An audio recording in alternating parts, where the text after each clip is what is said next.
बिस्मिल्लाहिर्रहमानिर्रहीम, अस्सलाम वालेकुम। मैं हूं जवाद फैज़ी, मेरे साथ हैं निस्ताशा हसीब। और नाजरीन, जैसा कि आपको पता है कि 8 फरवरी का दिन गुजर चुका, इंतखाबी नताइज सामने आ रहे हैं और पाकिस्तान की सबसे बड़ी ट्रांसमिशन में और PTV न्यूज़ इलेक्शन सिटी से हम आपकी खिदमत में हाजिर हैं और कोशिश यही करेंगे कि जो भी जीता, जो भी हारा, इस मुल्क के लिए और इस मुल्क की बेहतरी के लिए उसे तस्लीम किया जाए और मिलजुल के आगे बढ़ने की कोशिश की जाए। क्यों नताशा? क्योंकि ये जो 8 फरवरी का जिक्र किया है फैज़ी साहब ने, ये बड़ा ही इम्पॉर्टेंट दिन था पाकिस्तान की तारीख़ में। इसकी बड़ी अहमियत है क्योंकि इलेक्शन 5 साल में एक बार आते हैं। इसमें आपको अपना हक़ राय दही इस्तेमाल करना होता है। नताइज का सिलसिला भी यकीनन जारी है, लेकिन अभी कबल अज़ वक्त है इसका कहना कि कौन जीता कौन हारा। ये तो ट्रांसमिशन जारी है, जो हार गए वो हार गए।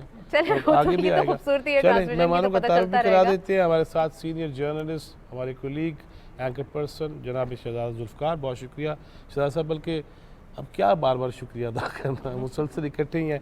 जनाब प्रोफेसर ताहिर नईम मलिक साहब, आपकी भी नवाजिश। जनाब डॉक्टर फ़ारूक आदिल और जनाब डॉक्टर मोहम्मद जमान। शहजादा साहब, अब तक की जो सूरत हाल है, गैर हतमी, गैर सरकारी और फिर बाकी मीडिया चैनल्स पे जो चल रहा है और हम जो जिम्मेदारी के साथ बात कर रहे हैं, क्या देख रहे हैं? नहीं, देखिए, हम तो कल सुबह से कल फिर रात को उसके बाद मैं मॉनिटर करता रहा, देखता रहा। बहुत ज़िम्मेदार। वैसे आप ज़रा स्विच उस पर चले जाएं दूसरे टीवी चैनल्स को, तो आपको लगेगा बड़ा बड़ा वो रिजल्ट, ओहो बड़ा ये हो गया, वो हो गया। सुबह तक उन्हीं के फिर टोन फिर चेंज होना शुरू हो गए। नहीं नहीं, ऐसा नहीं है, ये देखें ये ऐसा हो रहा है। तो वो हम तो इस चक्कर में पड़े नहीं, PTV इस चक्कर में पड़ा ही नहीं कि कौन जीत रहा है।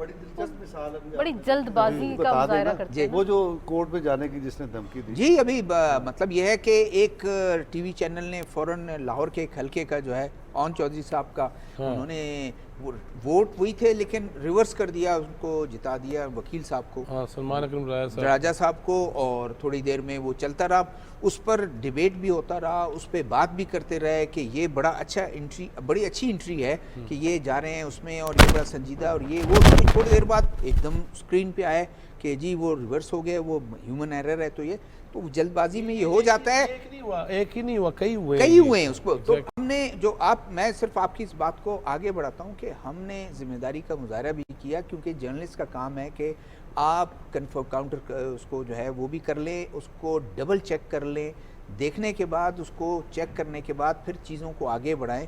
तो आज मेरे ख्याल में इस पोजीशन में मैं सिर्फ जो आपका क्वेश्चन था कि ओवरऑल अगर हम देखें, अभी तक बहुत सी चीज़ें हैं, डिसाइड होना है। अभी आपने उस पर बात करनी है, क्योंकि इंडिपेंडेंट ज़रूर आए हैं।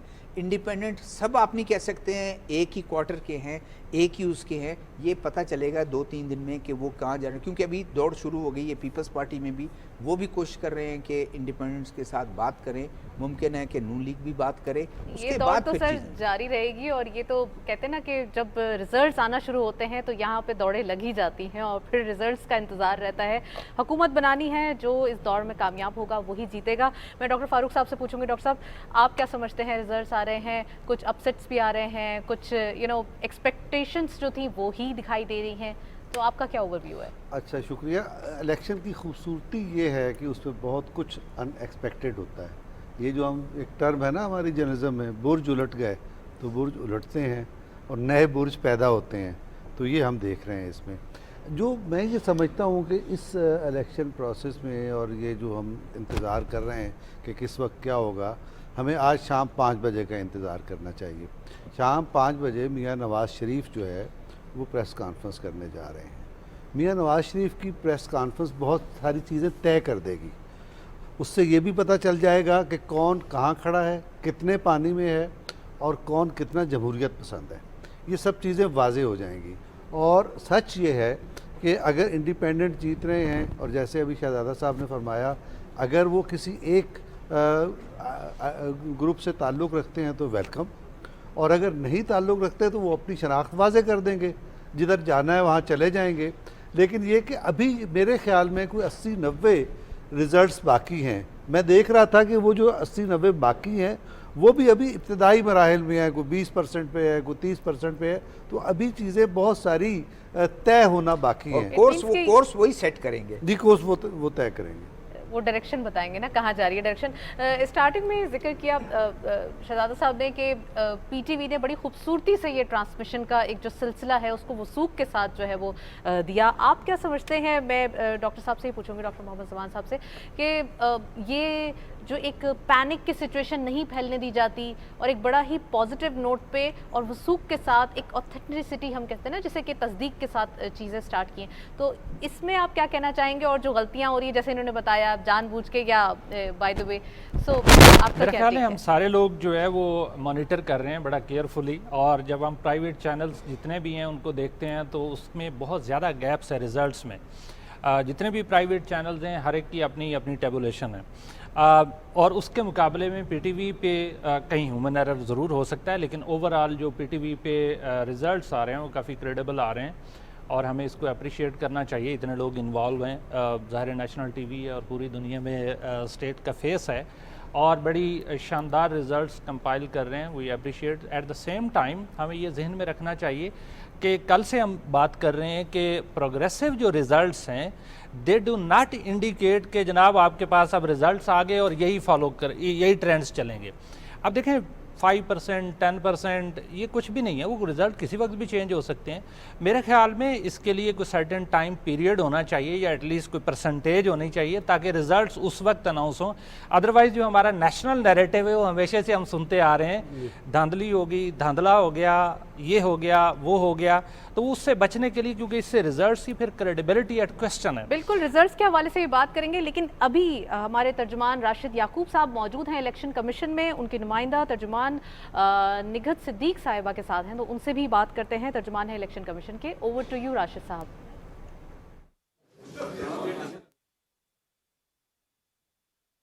इलेक्शन कमीशन की बिल्डिंग में हम मौजूद हैं इलेक्शन सिटी के अंदर, और इलेक्शन सिटी में जो रिज़ल्ट हैं, जो नताइज हैं, वो लगातार आना शुरू हो गए हैं और बड़ी तेज़ी है अब देखने में आ रही है। मेरे साथ मौजूद हैं तर्जमान election commission miss Nighat Siddique साहिबा, इनसे बात करेंगे। मिस निगहत सिद्दीक पहली खातून तर्जमान इलेक्शन कमीशन में, इनसे बात करते हैं। मैडम क्या कहेंगी कि जो नताइज तेज़ी से अब आना शुरू हो गए हैं, क्या उम्मीद की जा सकती है कि कब तक ये मुकम्मल हो सकते हैं, मुकम्मल नताइज आ सकते हैं? मेरा ख्याल है अभी बस बहुत जल्दी ये ख़त्म होगा क्योंकि मोमेंटम बिल्डअप हो गया है और माशाल्लाह रिजल्ट जिस तरह तेज़ी से आ रहे हैं बहुत जल्द ये खत्म हो जाएगा। अब तक आप क्या समझती हैं कि कितने नताइज आना बाकी हैं? बस 126 आउट ऑफ 265 NA के रह गए हैं, तो मेरा ख्याल है कि अब चूँकि मोमेंटम की बात थी ना, मोमेंटम बन गया तो अब इंशाल्लाह आप देखेंगे बहुत जल्दी कंप्लीट होगा ये। सही बात है, लेकिन ये जो इलेक्शन सिटी है इसका आप थोड़ा सा प्रोसेस भी बता दीजिए। कल से जिस तरीके से हम देख रहे हैं कि इलेक्शन कमीशन की जो टीम है दिन रात एक करके नताइज मरतब कर रहे हैं, आप इस प्रोसेस के हवाले से बताइए। देखिए, सबसे पहले तो जो इम्पोर्टेंट बात है वो ये समझने की है कि इलेक्शन हो गया और बहुत अच्छा हुआ, बहुत पीसफुल इलेक्शन हुआ। कल बहुत बड़ी तादाद में लोग निकल के आए, इतनी 2 बजे के बाद बहुत बड़े नंबर जो निकले लोग, तो वो 5 बजे इलेक्शन ख़त्म होने के बाद लॉ ये कहता है कि उस अहाते के अंदर जितने लोग मौजूद हैं वो अपना वोट कास्ट करेंगे। तो अगर 100 है, 150 है, 50 है, जितने भी लोग, उन सब ने अपना वोट कास्ट किया। तो जिस जिस जगह पे ज़्यादा लोग रह गए थे 5 बजे के बाद जब वो अपना वोट कास्ट कर रहे थे, तो उस जगह के प्रिजाइडिंग ऑफिसर को क्लोज ऑफ पोल में टाइम लगा। ये वो वाले आपको जो नज़र आ रहे हैं ना रिजल्ट्स में डिले, ये वो वाले पोल हैं जहाँ पे पोलिंग इसलिए थोड़ा ताख़ीर से ख़त्म हुई कि वहाँ जितने लोग थे सबसे वोट डलवाना बाय लॉ हमें ज़रूरी है। एक दफ़ा जब वोटिंग ख़त्म हो जाती है और काउंटिंग प्रोसेस शुरू होता है तो आवाम को बड़े अच्छे से पता है कि वहाँ पे पोलिंग एजेंट हर कैंडिडेट का मौजूद होता है, उसके सामने ये सारा प्रोसेस कंप्लीट होता है काउंटिंग का। वहीं पे पोलिंग एजेंट से साइन कराए जाते हैं फॉर्म 45 पे। प्रिजाइडिंग ऑफिसर पोल स्टेशन के बाहर पब्लिक के लिए चश्मा करता है, पेस्ट करता है, जहाँ से पब्लिक उसको देख सकती। उसी फॉर्म 45 को लेके उन्होंने, वैसे तो उन्होंने पिक्चर मोबाइल ऐप से खींच के तो भेजनी थी EMS के लिए, लेकिन कनेक्टिविटी की वजह से कल उनको चीफ साहब ने कहा था कि अगर कनेक्टिविटी वैसे तो हो तो आप इसको करें। हर हालत में फॉर्म वहाँ पे पहुँचना है RO के ऑफिस, तो वो पर्सनली फॉर्म्स को लेके, चूँकि अकेले नहीं जाते, सिक्योरिटी के साथ जाना होता है, तो पोलिंग का सारा सामान पैक करके उसमें कंपार्टमेंट, वो जो आपका स्क्रीन ऑफ कंपार्टमेंट है वो है, उसके अंदर आपके बैलेट बॉक्सेस हैं, आपकी मोहरें, सील्स और तमाम पैकेट्स, सारा कुछ पैक करके अब एक एरिया में लेट से अगर 10 से 15 प्रिजाइडिंग ऑफिसर्स ने एक बस में बैठ के जाना है कॉन्वॉय की सूरत में, यानी उनके साथ सिक्योरिटी जाएगी, ये सारा सामान जाएगा और फॉर्म 45 जाएगा और उसने पोलिंग स्टेशन ख़त्म करके वहाँ से जाना है। तो ऐसे में जब वो पहुँचता है आरओ के ऑफिस, अब इमेजिन करें कि एक हलके में 500, 700, 400 डिफरेंट पोलिंग स्टेशंस हैं, जहाँ 700 पोलिंग स्टेशन का 700 प्रिजाइडिंग ऑफिसर लाइन में आके खड़ा होता है और ये सारा सामान वो जमा कराता है। उसके बाद फॉर्म 45 जो कि टेम्पर एविडेंट बैग में होता है, वो उसने सील किया था वहाँ से सारे लोगों के सामने, पोलिंग एजेंट्स के सामने, वो उसने लाके आरओ के सामने खोलना है, आरओ ने खोलना है और खोल के उसको देखना है कि उसकी टोटल काउंटिंग ठीक है, और ये काम भी वो सबके सामने करता है। ये वो जगह है जहाँ पे तमाम हमारे लोग मौजूद होते हैं, पोलिंग एजेंट्स, कैंडिडेट्स, उनके सामने खोल के उसको वो काउंट करता है। काउंट करने के बाद जब वो टेबुलेट करता है इस सिस्टम के अंदर ईएमएस में, जहां आपको ये नज़र आ रहा है, तो बाहर इसी तरह की स्क्रीन्स तमाम आरओज़ के ऑफिस के बाहर लगी हुई हैं एंड जितने कैंडिडेट्स बाहर बैठे हैं या पोलिंग एजेंट या मीडिया बैठा है, वो सब ये देख सकते हैं जो फॉर्म्स 45 टेबुलेट हो रहे हैं फॉर्म इस सिस्टम में, ताकि फॉर्म 47 जनरेट किया जाए। तो वो सारे का सारा सिस्टम इतना ट्रांसपेरेंट है कि वो देखा जा सकता है स्क्रीन के ऊपर। अच्छा, अब वो जो कैलकुलेशन एक प्रिजाइडिंग ऑफिसर की चेकिंग कि ठीक है, कोई अच्छा देखते क्या है, कहीं कोई प्रिजाइडिंग ऑफिसर का सिग्नेचर ना मिसिंग हो, थंब इम्प्रेशन है कि नहीं है, पोलिंग एजेंट्स के साइन है कि नहीं है। आरओ की ड्यूटी है कि उसने ये सारा कुछ चेक करना है। अब सोचें 700 फॉर्म अगर सिर्फ वो चेक कर रहा है और ये सारा सामान भी इकट्ठा हो रहा है, 15 मिनट भी अगर आप एक प्रिजाइडिंग ऑफिसर को दें तो कैलकुलेट करके देखें कि 700 बनने के लिए कितना टाइम लगेगा। तो अगर ये इस सारी कैलकुलेशन में थोड़ा सा टाइम लग जाता है तो हमें पेशेंटली इस चीज़ को देखना होगा। सही है, जो नताइज ताख़ीर का शिकार हुए हैं, तर्जमान इलेक्शन कमीशन जिस तरीके से फरमा रही हैं कि ये वो रीज़न थी। अब दोबारा आपको लेके चलते हैं स्टूडियो, हमारे साथ ही रहिएगा। बहुत शुक्रिया राशिद याकूब, आप मुसलसल खड़े हैं इलेक्शन कमीशन ऑफ पाकिस्तान में और हमें आगाह कर रहे हैं, नाजरीन को बता रहे हैं। इसी तरह हमारी वो मेहनती वर्चुअल पे जो हमारी साथ है नाजिश खटक, उनके पास क्या है, और इनकी भी हिम्मत को दाद देता हूँ जो भी वहाँ खड़े हैं कि खड़े होकर मुसलसल गुफ्तगू करना और रिज़ल्ट बताना। जी नाजिश बताइएगा। बहुत शुक्रिया फैज़ी साहब। जी बिल्कुल सही कहा आपने। कल से ही हमारी पाकिस्तान टेलीविज़न नेटवर्क पर आप जो ट्रांसमिशन देख रहे हैं, सभी बहुत मेहनत कर रहे हैं और हमारी कोशिश है कि हम मस्बत तरीके से जो सही और सरकारी और जो नताइज आ रहे हैं हमारे पास, सिर्फ वही आपके साथ शेयर करें। थोड़ा सा बेशक डिले है, लेकिन जैसे इलेक्शन कमीशन की तरफ से आपने तर्जुमान से सुना कि क्या वजूहत है। एक रिज़ल्ट है जो हम आपसे बताना चाह रहे हैं। इस वक्त आप हमारी टेलीविज़न स्क्रीन पर भी देख सकते हैं। कौमी असेंबली NA 218 का रिजल्ट है। हैदराबाद सैयद हुसैन तारिक साहब हैं पीपल्स पार्टी के कैंडिडेट, जो कि फातेह करार पाए हैं 1,08,597 वोट लेकर, और उनके मद मुकाबिल जो खड़े थे मोहम्मद रज़ोई साहब, वो हैं नाकाम करार पाए हैं। 7,942 वोट लिए हैं उन्होंने, जबकि सैयद हुसैन तारिक साहब जो हैं पीपल्स पार्टी के कैंडिडेट फातेह करार पाए हैं। Over to you Jawad Faizi साहब। अच्छा जी, ताहिर नहीं मलिक साहब, देखा आपने 1 लाख का डिफरेंस है हैदराबाद से, जो भी अभी रिजल्ट नाजिश ने बताया, तो लोग तो निकले हैं। ये रिजल्ट ये शो करता है, कल से हम सिंध के देख रहे थे कि जिस तरह ये बात कही जाती थी कि लाहौर मुस्लिम लीग नून का गढ़ है, अब ये बात इसमें इस गढ़ में एक डेंट पड़ गया। जबकि पीपल्स पार्टी ने इंटीरियर सिंध में वहाँ भी टफ कंपटीशन हुए, लेकिन वहाँ जीतने वाले उम्मीदवार का जो मार्जिन है कहीं ज़्यादा है, और उसकी वजह ये भी है कि दीगर जमातों ने वहाँ मेहनत ही नहीं की। अगर आप देखें कि मियाँ नवाज शरीफ की जो कैंपेन जो हमें अखबारात में इश्तारात दिखाई दिए, उसमें बलूचिस्तान और सिंध को बड़ा कम फोकस किया गया। आउट ऑफ पंजाब उन्होंने कैंपेन नहीं की, और जो अलायंस पे रिलाई किया कि वहाँ GDA शायद कोई कामयाबी करे। तो ये एक हमें चेंज नज़र आया कि सिंध का जो वोटर है वो पीपल्स पार्टी के साथ खड़ा रहा है, और उसको कंपटीशन दीगर जमातें उस शक्ल में देने में कामयाब नहीं होती। कराची शहर की अगर बात की जाए तो स्पेस में ये मेरा पहले भी तजिया था कि जो MKM के मुख्तलिफ धड़े इकट्ठे हुए हैं और वो जो माजी में हमें सूरत हाल नज़र आती है, इस दफ़ा उन्हें ज़्यादा वोट मिलेगा। और वो हमने देखा कि मुस्तफ़ा कमाल, डॉक्टर खालिद मकबूल सदीकी और दीगर जो लोग हैं वहाँ, डॉक्टर फ़ारूक सितार इकट्ठे हुए हैं, तो उन्होंने बड़ी रिमार्केबल कराची में वो स्पेस, बल्कि कुछ वो नशस्तें भी ली हैं जो पीपल्स पार्टी वहाँ से जीती रही। तो MKM का मैं कम बैक देख रहा हूँ और सिंध के अंदर उन्होंने अपने स्ट्रॉन्ग होल्ड को इंटैक्ट रखा है। तो ये एक ट्रेंड हमें इसमें सामने नज़र आया। अच्छा, इसमें अगर इजाज़त हो मुझे, इसमें ज़रा सा है, MKM लंदन एक्टिव हो गई थी आखिरी दिनों में, उसके एक्टिव होने के बावजूद ये जो 3 ग्रुपों का इत्तेहाद था, इसने कारकर्दगी दिखाई। एक चीज़ इंटीरियर में हमें जी एक और नतीजा सामने आ रहा है जी डॉक्टर साहब, वो भी बताना है, दिखाना है, जिसके लिए बैठे हैं। कौमी असम्बली उकाड़ा से NA 138 उकाड़ा मोहम्मद मोइन वट्टू ये पाकिस्तान मुस्लिम लीग नून से कामयाब करार पाए हैं।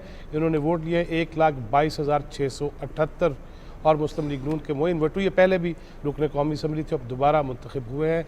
इसी तरह इनके मद्दे मुकाबल थे साबिक वज़ीर आला पंजाब और वफाकी वज़ीर मियाँ मंजूर अहमद ख़ान वट्टू जो आज़ाद हैसियत में सामने थे।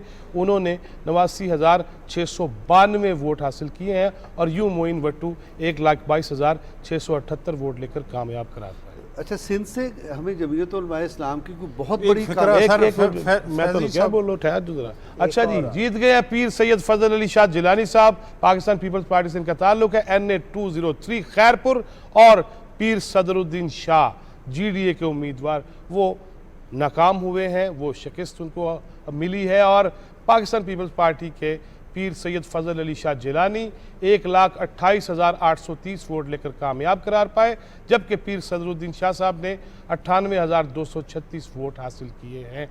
ये नतीजा भी आपके सामने। और इसके बाद एक और नतीजा, नताशा बताइए जी। एक और नतीजा NA 110 का, जिसमें मोहम्मद अमीर सुल्तान साहब जीत गए हैं, इंडिपेंडेंट कैंडिडेट हैं।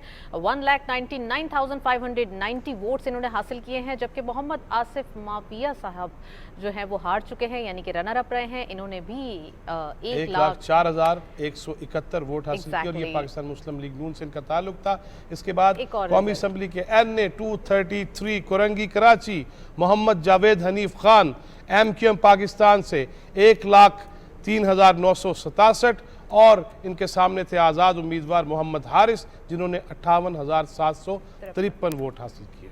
बिल्कुल, अब रिजल्ट जरा तेज हो की गए, एक और सीट आ गई है जी। इसके साथ ही NA 213 उमरकोट नवाब मोहम्मद यूसुफ तालपुर पाकिस्तान पीपल्स पार्टी से ताल्लुक 1,75,162 वोट और इनके मद्दे मुकाबल थे पाकिस्तान मुस्लिम लीग नून के मीर अमानुल्लाह खान तालपुर, उन्होंने वोट हासिल किए 44,847 और यूं पीपल्स पार्टी मुस्लिम लीग नून को इस हल्के में शिकस्त देके अपनी एक और सीट हासिल कर चुकी है। वन मोर रिजल्ट NA 240 का रिजल्ट है, ये कराची जनूबी का।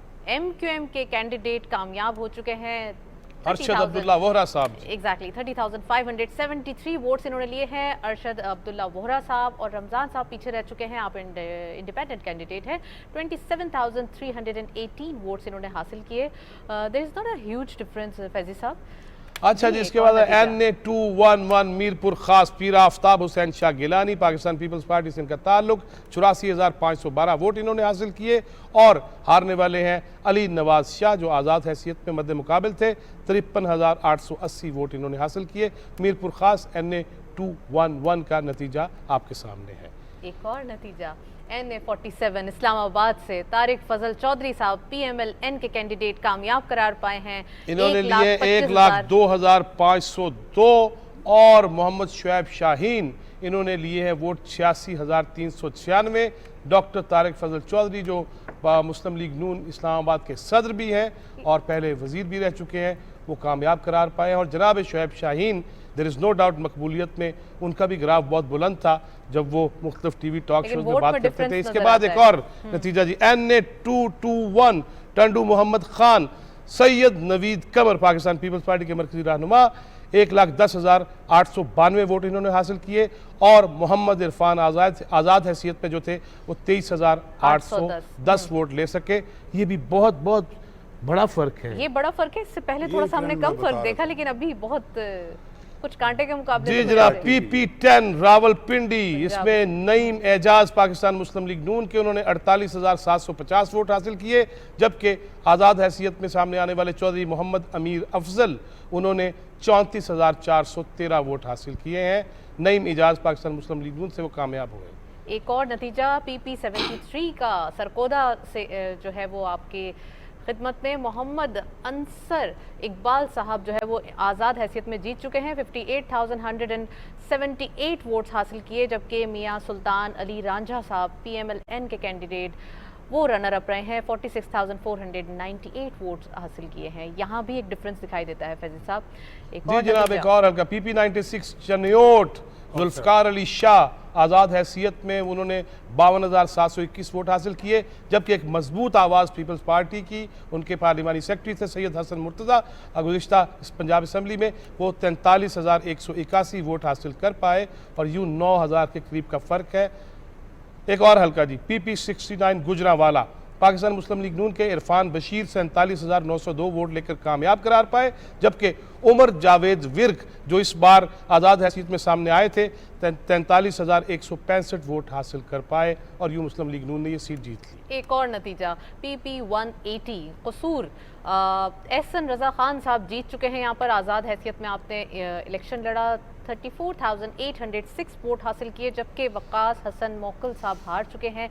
वो हैं इंडिपेंडेंट हैसियत से 21,650 वोट्स आपने दोनों आज़ाद थे और ये सरदार हसन अख्तर मुअक्किल के साथ जो थे पंजाब डिफरेंस भी ज़्यादा था। जी जनाब, PP16 रावलपिंडी ज़ियाउल्लाह शाह पाकिस्तान मुस्लिम लीग नून से इनका ताल्लुक 45,478 वोट हासिल किए, जबकि आज़ाद हैसियत में सामने आने वाले एजाज खान वो 36,402 वोट लेकर दूसरे नंबर पर रहे।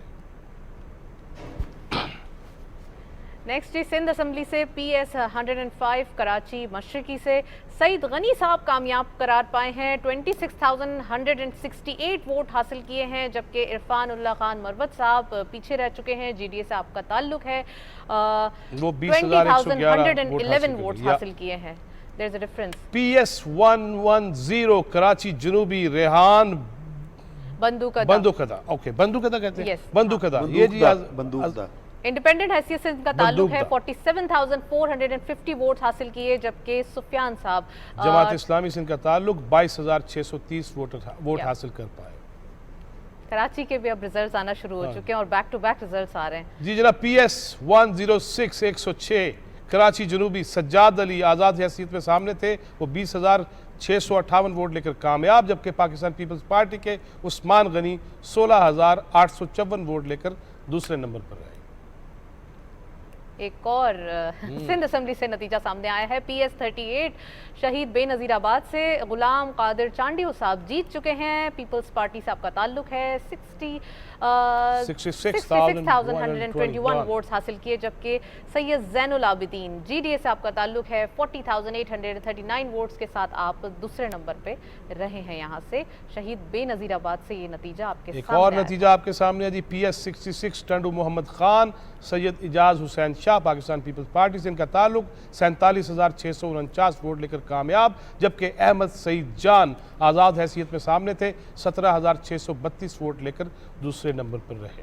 एक और नतीजा सिंध असम्बली से PS 93 कोरंगी कराची से साजिद हुसैन साहब जीत चुके हैं। आज़ाद हैसियत से 20,372 वोट आपने हासिल किए, जबकि अब्दुल हफीज साहब हार चुके हैं 10,832 वोट जमात के साथ। इस्लामी से इनका ताल्लुक। बिल्कुल जी जनाब, NA 50 अटक मलक सुहेल खान पाकिस्तान मुस्लिम लीग नून से ताल्लुक इनका 1,19,075 वोट लेकर कामयाब, जबकि उनके सामने थे ईमान वसीम जो 1,09,199 वोट लेकर दूसरे नंबर पर है। मलक सुहेल खान माजी में भी ज़िमनी इलेक्शन हुए तो तब भी ये जीते।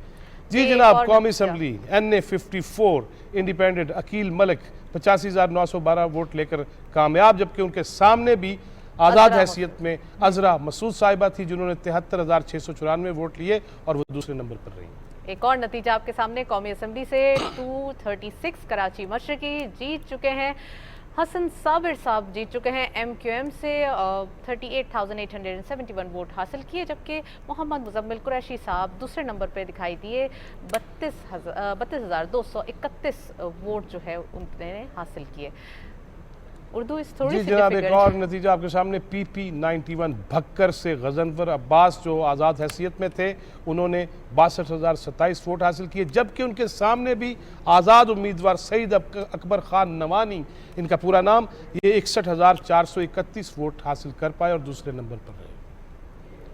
PP29 गुजरात खालिद जावेद असगर गूरल PML पाकिस्तान मुस्लिम लीग साइकिल का निशान, इन्होंने 46,795 वोट हासिल किए, जबकि नवाबजादा हैदर मेहदी पाकिस्तान मुस्लिम लीग नून से ताल्लुक 34,981 वोट लेकर दूसरे नंबर पर रहे। पंजाब असेंबली ट्रैक्टर का निशान। एक और नतीजा आपके सामने। पंजाब असेंबली से 56 नारोवाल से मन्नान खान जीत चुके हैं। PMLN से आपका ताल्लुक है। 48,889 वोट्स आपने हासिल किए, जबकि अलीम तारिक साहब इंडिपेंडेंट हैसियत से यहाँ पर लड़ रहे थे। 35,617 वोट के साथ पीछे रह गए। डॉक्टर फारूक अदल साहब, बहुत शुक्रिया आपका तस्हीह करने का। ट्रैक्टर और साइकिल का मेरे जो गलती होगी। जावेद कौसर जी PP8 रावलपिंडी से आज़ाद हैसियत में सामने थे, 47,526 वोट हासिल कर पाए, और खुर्रम परवेज राजा पाकिस्तान पीपल्स पार्टी से 40,603 वोट लेकर दूसरे नंबर पर रहे। ये परवेज अशरफ के बेटे हैं।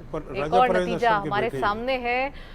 पंजाब असेंबली से 18 रावलपिंडी से असद अब्बास साहब जीत चुके हैं। आज़ाद हैसियत में आपने इलेक्शन लड़ा। 46,295 वोट्स आपने लिए, जबकि सज्जाद खान दूसरे नंबर पर रहे 30,640 वोट के साथ।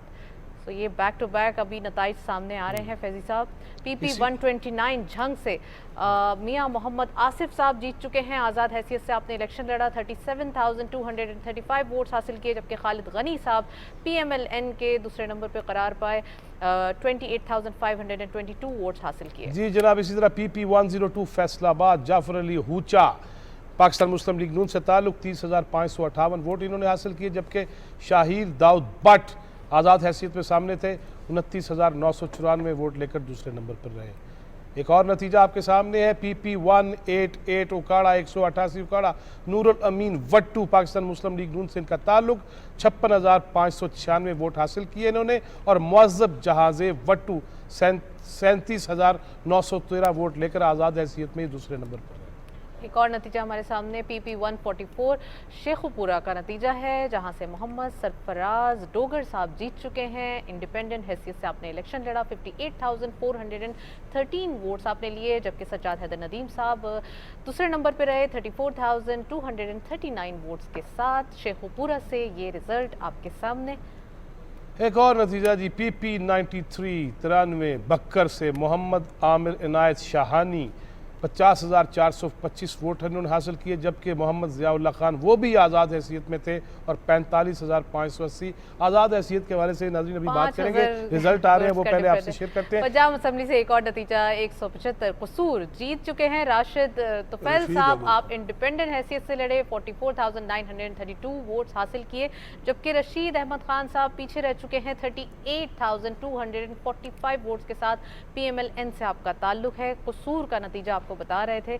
जी जनाब, PP65 गुजरावाला हसन अली आज़ाद हैसियत पे सामने आए, 36,499 वोट हासिल करके कामयाब, जबकि उनके सामने भी आज़ाद हैसियत में ही थे चौधरी वकार अहमद चीमा, जो 29,042 वोट लेकर दूसरे नंबर पर रहे।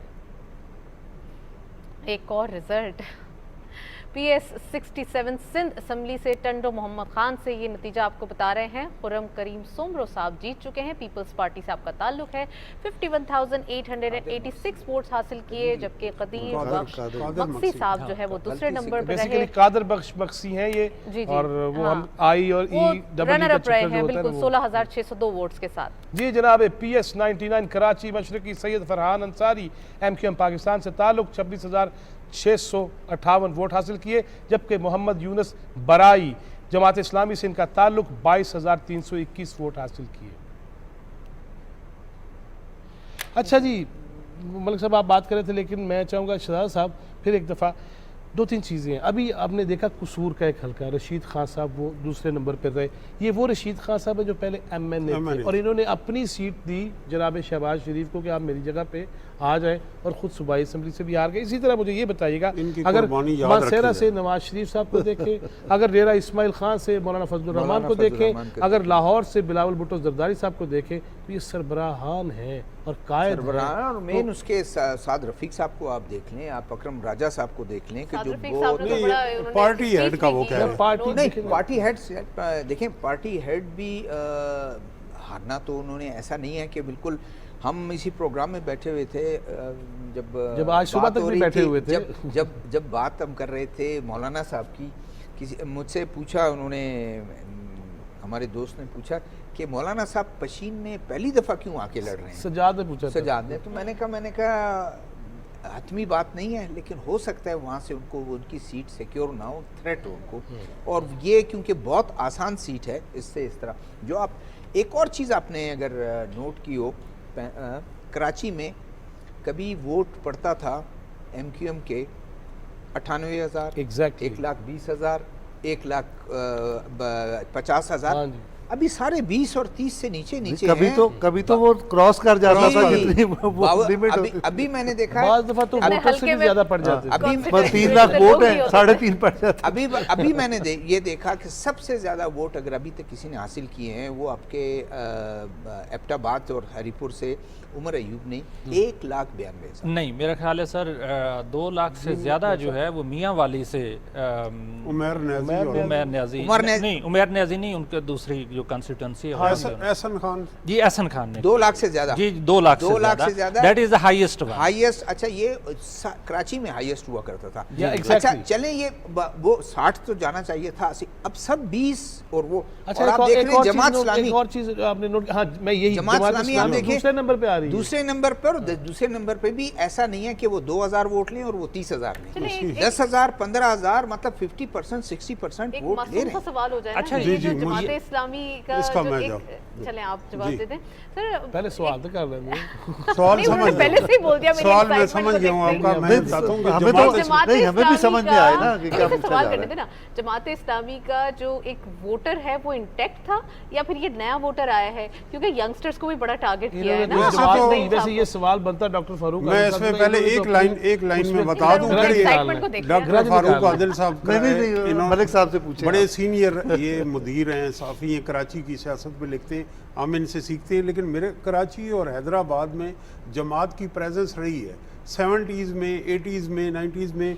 फिर वो ऑल पॉलिटिक्स इज लोकल। एक तो वहाँ लिसानियत ने उन्हें कमज़ोर किया, फिर दूसरा जनरल ज़ियाउल हक की सपोर्ट ने उन्हें कमज़ोर किया, और तीसरे पार्टी खाली हो गई, तरफ चले गए। और तीसरा ये है कि वो जो एक था कि वो कश्मीर, फ़लस्तीन और चेचनिया पे मार्च करते रहे और मले की उन्होंने खबर नहीं की। इस दफ़ा जमात इस्लामी डिफरेंट हिकमत अमली से नज़र आई है। उसमें उन्होंने लोकल बॉडीज़ में, जहाँ गवादर में और कराची में लोकल इश्यूज़ को उन्होंने फोकस किया। मौलाना हिदायतुर रहमान ने और हाफिज नईमुर रहमान नसीराबाद से भी इस दफ़ा फर्स्ट टाइम तो इसका फ़र्क पड़ा। अब इस पे डॉक्टर साहब बेहतर बता सकते हैं। बिल्कुल, मैं यहाँ पर आपको बात करूँगी सर। फैज़ साहब से पूछूंगा, फैज़ साहब आपने तो बहुत सारे इलेक्शंस कवर किए हैं, कैंपेन्स भी देखी हैं, आप ये एक एक्सपीरियंस है आपके पास।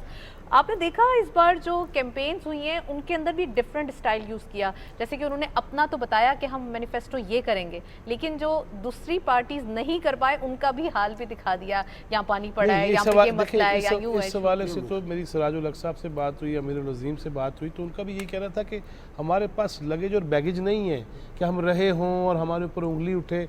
तो हम अपने तो यही कह सकते हैं हमें आजमाओ, और जिनको आजमाया हुआ है उनकी गलतियां बयान कर सकते हैं। MMA में फरिश्ते थे, जमात इस्लामी नहीं थी, MMA में फरिश्ते थे। जी, मैं कहना चाह रहा था कि ये इस दफ़ा बड़े इंटरेस्टिंग रिजल्ट्स हैं। KP से जितनी भी पॉलिटिकल हेड्स हैं वो सारे के सारे they are gone now. Even आप जितनी भी पॉलिटिकल पार्टीज़ हैं, शायद आसिफ अली जरदारी साहब जो हैं वो विनर हैं, एक ही सीट से कॉन्टेस्ट कर रहे थे। बाकी तो ऑलमोस्ट सारे के सारे कहीं ना कहीं हारे हैं। मियाँ साहब भी हार गए, बिलावल भी हार गए। बिलावल का बहरहाल बहुत करेजियस डिसीजन है। ना मरियम नवाज़ ने लड़काना से इलेक्शन लड़ने का सोचा है, ना मौलाना फजलुर रहमान ने लाहौर से लड़ा।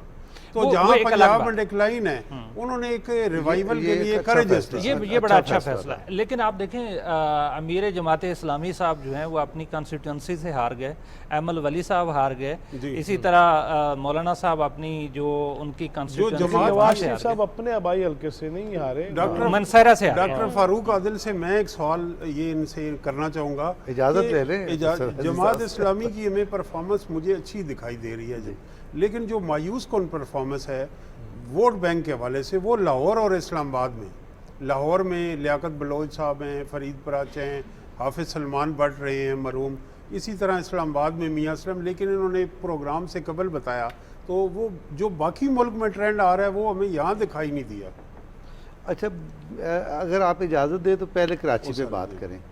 कराची में जो जमात इस्लामी, ये दुरुस्त बात है जैसे आप फरमा रहे थे ना कि कुछ लोग MQM में भी गए, PTI में भी गए सब एक दूसरे से इजाजत मांग लेकिन वो कह रही है कि हम कहते हैं आपस एक में साथ जो सबको मर्जी इजाजत वैसे दे करते देते हैं। हैं। ये बात करने का एक स्टाइल होता है, लखनऊ तहजीब लिहाजा तो इसलिए सबको आप इजाजत इसको सीरियस ना लेके इजाजत अच्छा, तो एक पहलू उसका ये है।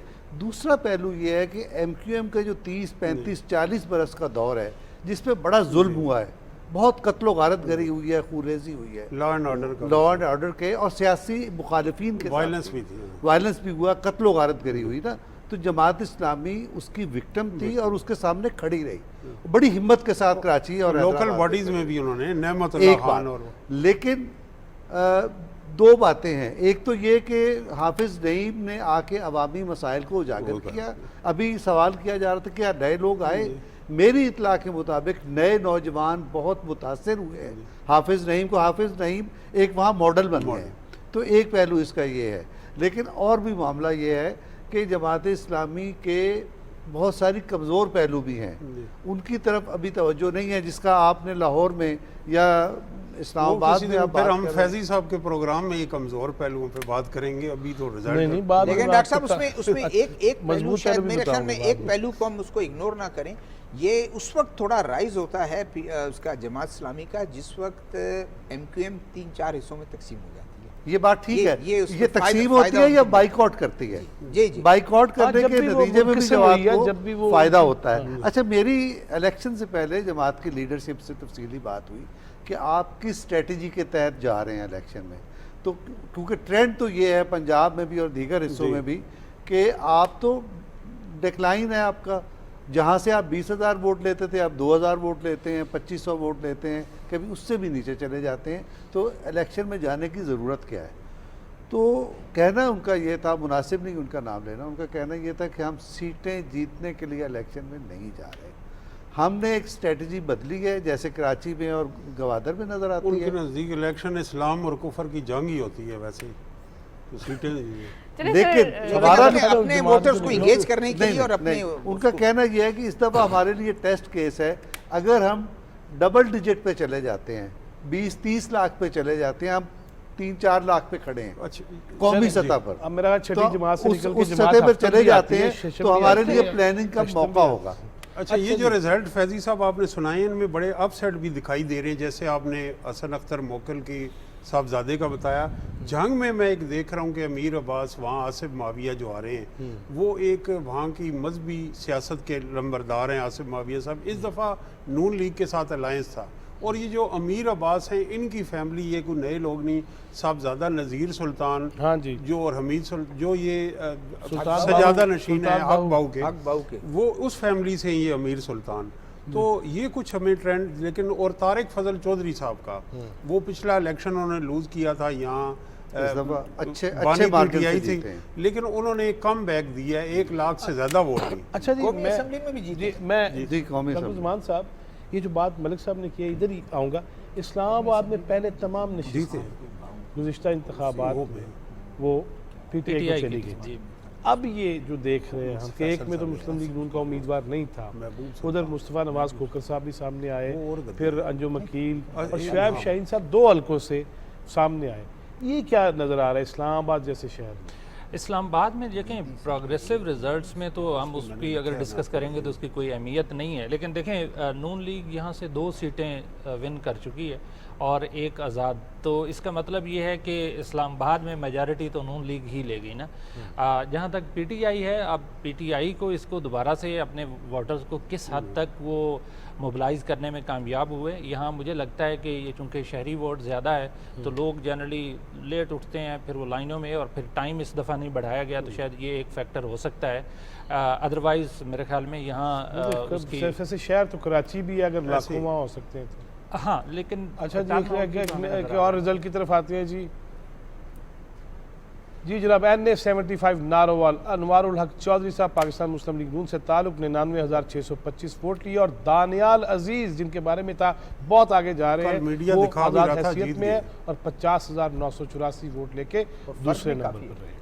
एक और नतीजा हमारे सामने है कौमी असम्बली से 206 नौशेरो फिरोज का जुल्फ़िकार अली साहब जीत चुके हैं, जिन्होंने 1,31,161 वोट हासिल किए, जबकि गुलाम मुर्तज़ा खान जतोई साहब दूसरे नंबर पे रहे। GDA से आपका ताल्लुक है, 77,117 वोट्स के साथ आप NA-205 का जी जनाब, NA-194 Larkana Bilawal Bhutto Zardari Pakistan people's party के सरबराह 1,35,112 वोट, जबकि डॉक्टर राशिद महमूद सोमरो जमीयत उलमा इस्लाम से इनका ताल्लुक 35,311 वोट हासिल कर पाए। बस बिलावल भुट्टो जरदारी यहाँ से रुकने कौमी असम्बली मुंतखब। पिछली बार इनके वोट ज़्यादा थे, पिछली दफ़ा वोट इस ज़्यादा दफ़ा थे। कम है। अच्छा, ये लेकिन जो फिर भी नताइज 1 लाख की बताए लीड इसमें है। 2-3 नहीं जरदारी की तो ये नहीं, बहुत बिलावल ही, की नहीं एक बात। मैं राशिद महमूद बिलावल की बात साहब कर रहा की हूँ, तो 50,000 पर्सनालिटी भी रुपये थी, जी, पर्सनालिटी का भी बहुत ज़्यादा 2-3 वो बड़े होगा। इंटरेस्टिंग नहीं, पहलू लेकिन हैं ये जो बात कर रहे जो हैं लास्ट हमें- टाइम इनके वोट ज्यादा थे 50,000 के करीब, अब 35 पे आ गए हैं। इनके कम हुए हैं कम JUI हुए के। हैं। 2-3 पहले बड़े ज़्यादा थे। इंटरेस्टिंग पहलू हैं, मैं बताना चाहता हूँ। एक आपने रिजल्ट अनाउंस किया है, जो फंक्शनल लीग के सरबराह हैं पीर सदरुद्दीन अल मारूफ पीर पगाड़ा, हाँ जी। वो आ रहे हैं। और अभी आपने एक नतीजा बताया गुलाम मुर्तज़ा जतोई,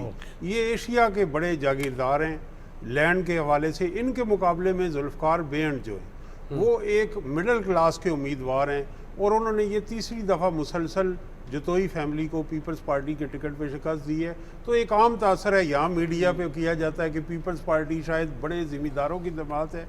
वहाँ बड़े बड़े जो ज़िम्मेदार हैं बाज़ हलकों में वो पीपल्स पार्टी के आम इलेक्शन में हार रहे। ये एक पहलू है। मलिक साहब, ये लियाकत बहुत अहम पहलू है कि सिंध में पीपल्स पार्टी नाकाबिले शिकस्त क्यों है। हम इस पे तवज्जो नहीं देते। या तो कराची का जो मीडिया है और जो कराची के साथ पीपल्स पार्टी का लव एंड हेट रिलेशन है, उसकी हम लपेट में या चले जाते हैं, असल बात नहीं जानते। देखें, एक भुट्टो की जो लाश है वो बड़ी इंपॉर्टेंट है। इसके अलावा भुट्टो के बाद बेनज़ीर जितनी बार इक़्तिदार में आई और उसके बाद फिर जब आसिफ अली जरदारी आए, इन लोगों का आवाम से रिश्ता कभी टूटा नहीं है। फिर रोज़गार की फराहमी में यानी अब यूँ समझे कि 3 नस्लें हैं जिनको रोज़गार फराहम। सिंपैथी वोट पे भी बात करेंगे, लेकिन डॉक्टर सिंपैथी साहब नहीं, कारकर्दगी और लोगों को कारकर्दगी रोज़गार भी है, काइंड ऑफ आप कह प्लस- सकते हैं प्लस लेगेसी। कारकर्दगी। मैं डॉक्टर साहब से पूछूंगी, डॉक्टर साहब आप क्या समझते हैं, वोटर्स का ही एक हम कह सकते हैं बातचीत हो रही है वोट के हवाले से, तो आपको क्या लगता है कितना रेशो रहा वोट का पॉइंट ऑफ व्यू अगर देखा जाए? और कल जो इन्होंने कहा कि जैसे कुछ 5,000 वोट कट गया, 50,000 वोट कट गया, तो ये क्या वोटर्स चले गए दूसरी पार्टी की तरफ, या फिर वोट निकले ही नहीं वोटर्स? मेरा ख्याल है कि वोटर्स का टर्न आउट कहीं पे तो बहुत अच्छा रहा है, लेकिन कहीं पे चैलेंजिंग भी रहा है। जहाँ बहुत अच्छा रहा है वहाँ आपको नज़र आता है कि जो लीड है वो काफ़ी हाई है, और जहाँ टर्न आउट ज़रा कम रहा है तो वहाँ लीड भी कम है। जैसे KP के अंदर आज़ाद कैंडिडेट जो हैं उनकी लीड काफ़ी बड़ी है। इसका मतलब ये है कि वहाँ लोग निकले हैं। इवन पीपल्स पार्टी का मियांवाली में भी जो है वो बहुत बड़ी लीड है, तो मार्जिन बहुत ज़्यादा है। इसका मतलब ये है कि उन इलाकों में लोग निकले हैं और उन्होंने वोट कास्ट किया है। अब कई इलाके हैं जहाँ पे चैलेंजिंग है, जहाँ इतनी बड़ी लीड नहीं है। पंजाब के अंदर बहुत कम लीड है जो हमें नज़र आ रही है, इतनी बड़ी लीड नहीं है। जैसे बिलावल जरदारी साहब जो हैं वो तकरीबन 1 लाख वोटों से जीत रहे हैं।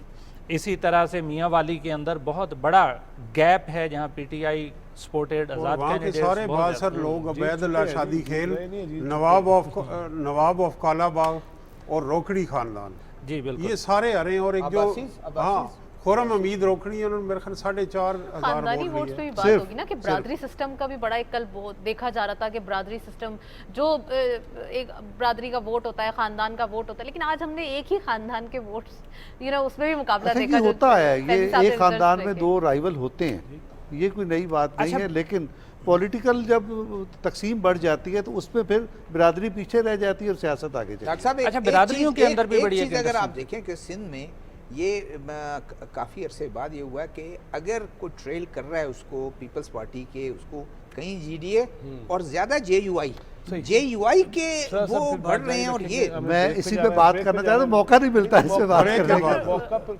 अपना यूट्यूब चैनल बना ले, खुल के बात किया करें। हाँ जी नाज़रीन, दोबारा आएंगे और बातचीत होगी। डॉक्टर जमान खान साहब, आपका बहुत, डॉक्टर मोहम्मद जमान साहब बहुत शुक्रिया आपके वक्त देने का। इन्हीं दोस्तों के साथ कुछ नए चेहरे हैं, तो काफ़ी पुराने लेकिन नए होंगे अभी के ट्रांसमिशन में, उन्हें साथ बिठाएंगे, मज़ीद बातें करेंगे। न्यूज़ ब्रेक है, हम वापस आते हैं, आपने कहीं जाना नहीं।